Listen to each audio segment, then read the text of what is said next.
સુરત વરસાદી માહોલ વચ્ચે ભવ્ય તિરંગા યાત્રા યોજાઈ ડુમસ રોડના વાય જંકશનથી લાલભાઈ કોન્ટ્રાક્ટર સ્ટેડિયમ સુધી યોજાઈ તિરંગા યાત્રા સુરત શહેરમાં આજે રાષ્ટ્રીય સ્વતંત્રતા પર્વની ઉજવણીના ભાગરૂપે ભવ્ય તિરંગા યાત્રાનું આયોજન કરવામાં આવ્યું હતું।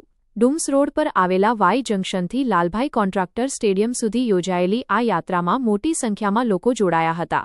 તિરંગા યાત્રા દરમિયાન વરસાદી માહોલ જોવા મળ્યો હતો અને વરસાદના છાંટા વચ્ચે પણ લોકોનો ઉત્સાહ યથાવત રહ્યો હતો।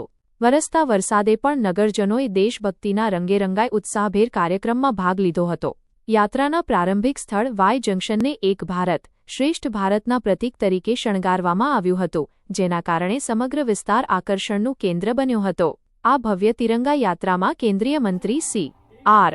પાટીલ, ગુજરાતના નાયબ મુખ્યમંત્રી હર્ષ સંઘવી અને આરોગ્ય મંત્રી પ્રફુલ પાનસેરિયા સહિતના આગેવાનો ઉપસ્થિત રહ્યા હતા।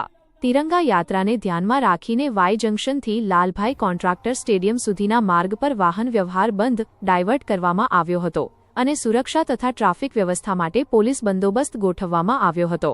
વરસાદ વચ્ચે પણ તિરંગા સાથે જોડાયેલા લોકોના ઉત્સાહ અને દેશભક્તિના નારાઓથી સમગ્ર માર્ગ રાષ્ટ્રભક્તિના રંગે રંગાઈ ગયો હતો। HX24 ન્યૂઝ ગુજરાતી સાથે જય બગિયા, સુરત। ભારે વરસાદ વચ્ચે હજારો યુવાઓથી લઈને વડીલો તક દેશભક્તિના રંગે માં ભારતીના નારા જોડે કિલોમીટરો સુધીની તિરંગા યાત્રામાં ખૂબ ઉત્સાહપૂર્વક જોડાયેલા સૌ નાગરિકોને હું અભિનંદન આપું છું અને સાથે સાથે એમની દેશભક્તિને બી સલામ આપું છું। કાશ્મીરથી લઈને કન્યાકુમારી, ગામોથી લઈને શહેરો સુધી કરોડો ઘરો ઉપર મોદી સાહેબના આહવાનથી હર ઘર તિરંગા અભિયાનમાં લાભ લેનાર સૌ નાગરિકોને બી હું આ દેશભક્તિના ખાસ કરીને અભિનંદન આપું છું।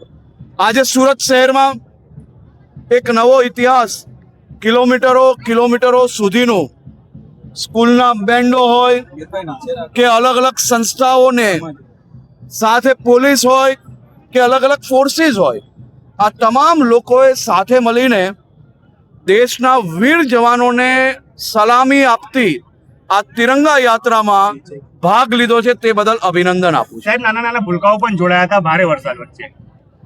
યુવાનોથી લઈને વડીલો સુધી તમામ લોકો દેશભક્તિના રંગે રંગાયા હતા।